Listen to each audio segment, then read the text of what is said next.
दोस्तों, जिंदगी में बाज दफा हमें लगने लगता है कि हमारी तो किस्मत ही खराब है। जब कभी आपके साथ कुछ बुरा हो जाए, आपको लगे कि आप एक गलत वक्त पर गलत जगह पर मौजूद थे, या आप जिस अपॉर्चुनिटी की तलाश में थे वो कोई दूसरा ले उड़े, तो हम अपने आप को कोसते हैं, अपनी किस्मत की खराबी का रोना शुरू कर देते हैं। हमें लगने लगता है कि हम तो हैं ही बड़े बदकिस्मत। दोस्तों, अगर आप भी ऐसा ही महसूस करते हैं तो इस वीडियो को आखिर तक देखते जाएं। ये वीडियो आपके सोचने का अंदाज बदल देगी। दोस्तों, किसी गांव में एक बूढ़ा आदमी रहता था। उसके पास एक बहुत ही खूबसूरत घोड़ा था जिससे वो बहुत प्यार करता था। शायद इसलिए भी कि वो घोड़ा उसकी कमाई का वाहिद जरिया था। एक दिन वो सुबह उठा तो उसने देखा कि उसका घोड़ा घर में नहीं है। वो रस्सी तड़वा कर कहीं जंगल की तरफ भाग गया था। गांव के लोगों ने जब ये सुना तो वो सब दौड़े दौड़े उसके पास चले आए और अफसोस का इजहार करने लगे कि तुम्हारा घोड़ा तो बहुत ही प्यारा था, तुम्हारा सब कुछ था, तुम्हारा तो बहुत नुकसान हो गया है, पता नहीं वो कहाँ चला गया है, बड़ी बैड लक हुई तुम्हारे साथ। बूढ़े आदमी ने एक गहरी सांस ली और बोला, मे बी, हो सकता है बैड लक ही हो, कौन जानता है। कुछ ही दिनों के बाद वो घोड़ा अचानक ही वापस आ गया, लेकिन वो अकेला नहीं आया था। उसके साथ 3 खूबसूरत जंगली घोड़े और भी थे। बूढ़े आदमी के पास अब 4 घोड़े हो गए थे। लोगों को जब ये पता चला तो वो सब भागम भाग देखने चले आए। तुम्हारे पास तो अब 4 घोड़े हो गए हैं। वो बड़े एक्साइटेड थे। तुम्हारी तो किस्मत ही जाग उठी है, तुम तो बड़े खुशकिस्मत हो, बड़े लकी हो तुम। बूढ़े आदमी ने यह सुनकर एक गहरी सांस ली और बोला, मे बी, हो सकता है ऐसा ही हो, कौन जानता है। बूढ़े आदमी का एक नौजवान बेटा था जो उसके साथ काम करता था। अगले दिन वो उन जंगली घोड़ों को सुधारने के लिए खेत में ले गया। वो उनको सुधार रहा था कि अचानक ही घोड़ा बिदका और लड़का नीचे गिर गया और उसकी टांग टूट गई।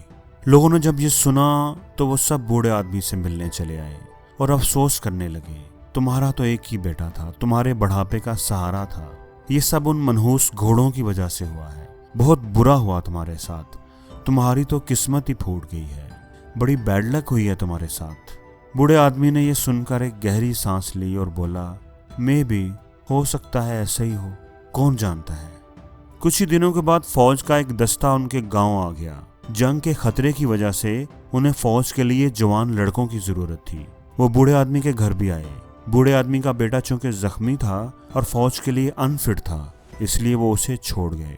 फौजियों के जाने के बाद गांव के लोग बूढ़े आदमी को मुबारकबाद देने लगे, तुम तो बड़े लकी हो, बड़े खुशकिस्मत हो, तुम्हारे बेटे को जंग पर नहीं जाना पड़ा, सब नौजवानों को फौज ले गई है, तुम्हारी अच्छी किस्मत की वजह से तुम्हारा बेटा बच गया है। बूढ़े आदमी ने आखिरी दफा एक गहरी सांस ली और बोला, मे बी, हाँ, हो सकता है ऐसा ही हो, कौन जानता है। दोस्तों, ये एक बड़ी ही अच्छी स्टोरी है और ये हमें सबक देती है कि जब भी हमारा कोई नुकसान हो जाता है या हमें कोई तकलीफ पहुंचती है तो हम बहुत जल्दी मनफी रवैया अपना लेते हैं, नेगेटिव सोचना शुरू कर देते हैं, उस वाक़े को अपनी बदकिस्मती करार दे देते हैं, क्योंकि हमारी सोच महदूद होती है और हमें वही नजर आता है जो हमारे सामने होता है। हम फुल पिक्चर को, पूरी तस्वीर को नहीं देख पाते। वो तकलीफ हमारे लिए क्या आसानियां लेकर आएगी, हमें कितना कुछ सिखा कर जाएगी, वो छोटी तकलीफ हमें किस बड़े हादसे से बचाएगी, वो हमारे लिए बैड लक साबित होगी या गुड लक, कौन जानता है। इसलिए हम उसको अपनी बैड लक, अपनी बदकिस्मती क्यों कहते हैं। बाज़ दफ़ा हमें कहीं ज़रूरी पहुंचना होता है, किसी मीटिंग पर हम जल्दी में होते हैं और हमारी बस मिस हो जाती है और हम अपने आप को कोस रहे होते हैं कि कितना बुरा हुआ है मेरे साथ, बड़ी बैड लक है मेरी, मीटिंग पर जाना था और बस मिस हो गई, ऐसा मेरे साथ ही क्यों होता है। और बाद में हमें पता चलता है कि उस बस का तो रास्ते में एक्सीडेंट हो गया था और बस के मिस होने से तो असल में आपकी ज़िंदगी बचाना मकसूद थी।